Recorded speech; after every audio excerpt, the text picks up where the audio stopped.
অর্থে একটা নির্বাচন হওয়া সম্ভব? এটাকে আপনি রাজনৈতিকভাবে কিভাবে দেখছেন, বা এটাকে বাংলাদেশের বৃহত্তম রাজনৈতিক দল আওয়ামী লীগ কিভাবে মোকাবেলা করবে বলে আপনার ধারণা?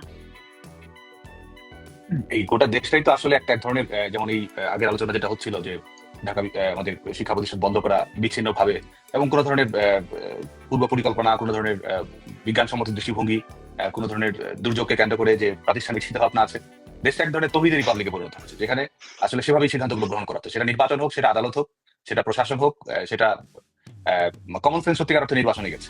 তো যে কারণে আসলে এই আলোচনাগুলো আসছে, এই সব কিসের গণভোট, নির্বাচন, এই ধরনের এক ধরনের প্রহসন আসলে মঞ্চস্থ হচ্ছে। এবং এই যে এটার ধারাবাহিকতা প্রত্যেকটি ক্ষেত্রেই আসলে চলছে, কারণ এই এটার কাছে আপনি প্রত্যাশাই বা আর কি করবেন, কারণ এটা এই গভর্নমেন্টটা প্রতিষ্ঠিত হয়েছে কিভাবে, এটা মবের মাধ্যমে প্রতিষ্ঠিত হয়েছে। এটা একটা government of the mob, for the mob, by the mob, simple. কারণ এখানে এই গভর্নমেন্টটা প্রতিষ্ঠিত হয়েছে এভাবে, এবং এই কর্মকাণ্ডগুলি তারা আসলে পরিচালনা করে যাচ্ছে। এবং এটির মাধ্যমে আজকে যে এই বাংলাদেশে নির্বাচন হবে, বাংলাদেশে কোনো মানুষ বিশ্বাস করে যে নির্বাচনটা হবে, বা এই নির্বাচন গ্রহণযোগ্যতা পাবে, বা এই নির্বাচন করে কোনো সরকার টিকতে পারবে, বা এই নির্বাচনটা আদৌ করা সম্ভব, বাংলাদেশের মানুষ, সাধারণ মানুষকে আপনি দেখুন, জিজ্ঞেস করুন, বাংলাদেশের মানুষ কিন্তু জানে যে এই ফেব্রুয়ারিতে ইলেকশন হবে। ফেব্রুয়ারিতে তার আগেও ইলেকশন করেছে 96 সালে। গভর্নমেন্ট কয়দিন টিকেছে না টিকেছে বাংলাদেশের মানুষ এটা জানে। কোনো ফেব্রুয়ারি নির্বাচন যদি প্রহসনের হয়, নির্বাচন যদি একতরফা হয়, নির্বাচনের ফলাফল যদি পূর্ব নির্ধারিত হয়, নির্বাচন যদি আইনসম্মত বেআইনি হয়, তাহলে কোনো ফেব্রুয়ারি নির্বাচনে আসলে বাংলাদেশে টিকবে না। এবং এই গণভোট আজকে দেখুন যে এই ম্যান্ডেটই যার নেই, এই গণভোট তো বাংলাদেশের সাংবিধানিক তোমরা না।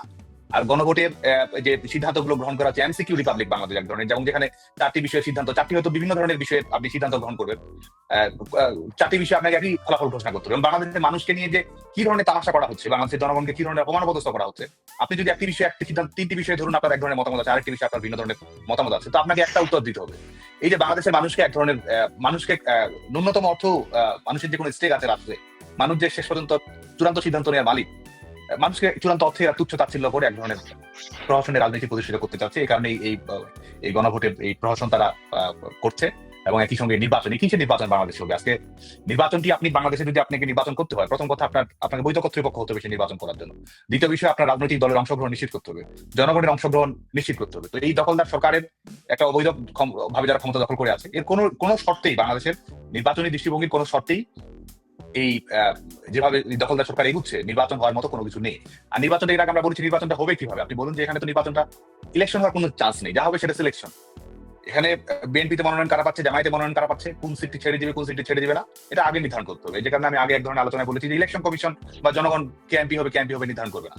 এটা নির্ধারণ করবে তারা একটা টেবিলে বসে এক ধরনের দফা করে নিজেরা সিদ্ধান্ত নিবে, তারপর জনগণের কাছে বলবে। সিদ্ধান্ত নিবে নয়াপল্টন থেকে, সিদ্ধান্ত হবে মগবাজার থেকে, সিদ্ধান্ত হবে বাংলামোটর থেকে, সিদ্ধান্ত তো বাংলাদেশ থেকে আসবে না। তো যে কারণে মানুষ মেনে উঠবে না। সিদ্ধান্ত কিছু লন্ডন থেকে হচ্ছে হায়রে যাবে, কিছু লন্ডন থেকেও আসবে, করাচি থেকেও আসবে। এভাবেই তো আসলে নির্বাচন তাদেরকে করতে হবে। তো যে কারণে আমি মনে করি যে এই আগামী, এবং আমরা তো আজকে যে এই শেখ হাসিনার যে রাজনীতি, আপনি দেখুন যে এটা তো ক্ষমতায় যাওয়ার রাজনীতি ততটা নয় যতটা না বাংলাদেশের মানুষ তার সিদ্ধান্ত গ্রহণ করবে। বাংলাদেশের মানুষ তার পছন্দ মতো প্রত্যাখ্যান করতে পারে, বেছেও নিতে পারে। তো এখন অবস্থাটা এমন করছে, আপনার প্রত্যাখ্যান করার অধিকার নেই, বেছে নেওয়ার এবং কাকে বেছে নেবেন সেটা সরকার নির্ধারণ করে দেবে। তো এই যে এক ধরনের টোটাল ফ্যাসিজমের মধ্যে বাংলাদেশ পড়ে গেছে, এখান থেকে আসলে আমাদেরকে উদ্ধার করতে হবে। এবং এখান থেকে সবাইকে আপনি, কারণ দেখুন যে আজকে এই যে প্রহসনগুলো তারা করছে, এটি কোনোটাই যে টেকসই হবে না, কোনোটাই যে স্থায়ী হবে না, এবং কোনোটাই যে বাংলাদেশের ভবিষ্যতের জন্য ইতিবাচক নয়, এটা কিন্তু বাংলাদেশের মানুষ জানে। সেই নির্বাচন, এই গণভোট, এই আদালতের রায়, বাংলাদেশের মানুষ জানে যে আদালতের কোনো রায়ের কোনো গুরুত্ব নেই, কারণ বাংলাদেশের মানুষ জানে যেটা বেআইনি। বাংলাদেশের মানুষ জানে যেটা রাজাকারদের বিচার বাস্তবায়ন করার জন্য, রাজাকারদের দখল করার রাষ্ট্রে রাজাকারদের প্রতিশোধ, এটা বাংলাদেশের মানুষ জানে। বাংলাদেশের মানুষ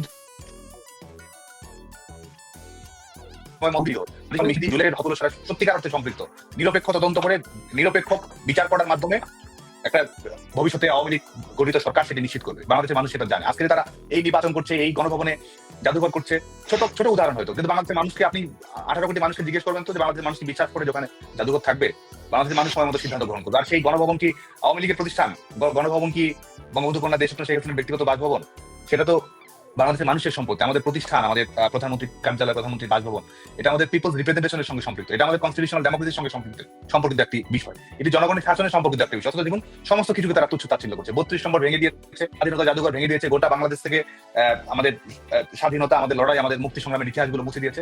আর এরা আজকে জাদুঘর এই খেলাগুলো খেলছে। বাংলাদেশের মানুষ জানে যে এটার কোনো কোটি টাকা দিয়ে এটার ব্যয় নির্বাহ সম্পন্ন করলেও এটা বাংলাদেশের মানুষ জানে যে এটা কিছুই থাকবে না। তো ঠিক একইভাবে এই দখলদার সরকারের নির্বাচনও থাকবে না, এই দখলদার সরকারের রায়ও বাংলাদেশে টিকবে না, এই দখলদার সরকারের এই গণভোট নামে প্রহসনও বাংলাদেশে টিকবে না। যে কারণে আমি মনে করি যে তারা যেসব নাটক মঞ্চস্থ করছে, স্ক্রিপ্ট আগে থেকে রেডি করে রায় লিখছে, আগে থেকে ফলাফল ঠিক করে তারপর ইলেকশন ডিক্লেয়ার করার মতো এক ধরনের প্রহসন তারা তৈরি করছে।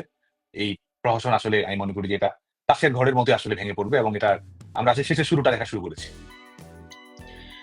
দর্শক শ্রোতাদেরকে একটু বলতে চাই, বা আমরা বরাবরই শুনে থাকি যে নির্বাচন হয়নি, নির্বাচন অমুক হয়েছে তমুক হয়েছে। আমাদেরকে একটা কথা বারবার বলা হয় যে তত্ত্বাবধায়ক সরকার উঠিয়ে দেওয়ার কারণে এমন হয়েছে। তত্ত্বাবধায়ক সরকার কেন উঠাতে হয়েছে এটা কিন্তু সাদ্দাম বললো, যে এই যে মাগুরার যে নির্বাচন হয়েছিল ফেব্রুয়ারি মাসে 1996 সালে, বিএনপির করা এই যে একটা কাজ, উপনির্বাচন, মাগুরার উপনির্বাচন, তার কারণে কিন্তু তত্ত্বাবধায়ক সরকার উঠিয়ে দেওয়া একটা পরিস্থিতি তৈরি হয়েছিল। এটা অনেকেই জানে না, যারা এখন তরুণ তারা জানে না। তারা বলে যে বাংলাদেশ আওয়ামী লীগ তত্ত্বাবধায়ক সরকার উঠিয়ে দিয়েছে, তারা সরকারে গিয়ে উঠিয়ে দিয়েছে, কিন্তু এটা একটা সর্বৈব মিথ্যা কথা। কেউ যদি ইতিহাসটা দেখে তাহলে দেখবে যে এর দায় সম্পূর্ণভাবে বিএনপি। এবং আরো বলা হয় যে বাংলাদেশের রাজনীতিকে অমন করা হচ্ছে তেমন করা হচ্ছে। বাংলাদেশের রাজনৈতিক যেই একটা মানে সুষ্ঠু পরিবেশ ছিল, সেই পরিবেশটা কিন্তু 21শে আগস্ট গ্রেনেড হামলার মাধ্যমে বিএনপি এটাকে বিলুপ্ত করেছে। এটা কিন্তু আমরা বারবার এর জন্য বিভিন্ন অনুষ্ঠানে মনে করিয়ে দিই।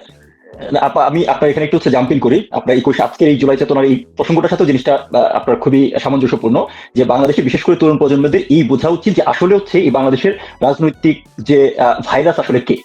জামাত আউট এন্ড আউট এই মুক্তিযুদ্ধ বিরোধী শক্তি, বাংলাদেশের স্বাধীনতা বিরোধী শক্তি এবং দেশ বিরোধী শক্তি। তারা এই বাংলাদেশে পুনর্বাসন পেয়েছে কিভাবে, সেই ইতিহাসটা হচ্ছে মানুষের হচ্ছে বোঝা উচিত। মুক্তিযুদ্ধে তাদের হচ্ছে এই আপনার হচ্ছে পরাজয়ের পরে এদের প্রত্যেকে যেসব আজকে যারা এসে হচ্ছে খুব দমভক্তি জানাচ্ছে, তাদের বাবারা এবং তারা কিন্তু সবাই পাকিস্তান আর সৌদি আরবে পালিয়ে গিয়েছিল। তাদেরকে দেশে রাজনৈতিক স্বার্থে নিয়ে পুনর্বাসিত করে হচ্ছে বিএনপির প্রতিষ্ঠাতা আছে জিয়াউর রহমান। আপনি যে আজকে বলেন যে এই ছাত্রদের হচ্ছে আপনার বর্তমানে কথিত জুলাই চেতনার এই ছাত্ররা যেভাবে আজকে আমরা দেখতে পাচ্ছি তারা কিছু উপদেষ্টার চেয়ারে বসে গেছে এবং সারা বাংলাদেশে যেভাবে হচ্ছে আপনার চাঁদাবাজি তদবিরবাজির মাধ্যমে হচ্ছে একটা কি বলে মাস্টার তৈরি করেছে, সেটা শুরু করতে হবে। আপনার কি হচ্ছে হিজবুল ফজলের নৌবিহারের কথা শুনি নাই? এই আপনার হচ্ছে বিএনপির প্রতিষ্ঠাতা জিয়াউর রহমান ছাত্রদের হাতে হচ্ছে বইয়ের বদলে অস্ত্র তুলে দিয়েছিল। That is the reality. এই জিনিসগুলো হচ্ছে বাংলাদেশের মানুষজন ওই ইতিহাস পড়তে চায় না বলে হচ্ছে মানুষজন হচ্ছে ভুলে যায়। আপনি দেখেন এই আমাদের দেশের বাংলাদেশে একটাবার হচ্ছে শান্তিপূর্ণ ভাবে হচ্ছে ক্ষমতার হস্তান্তর হয়েছে, সেটা হচ্ছে 2001 সালে।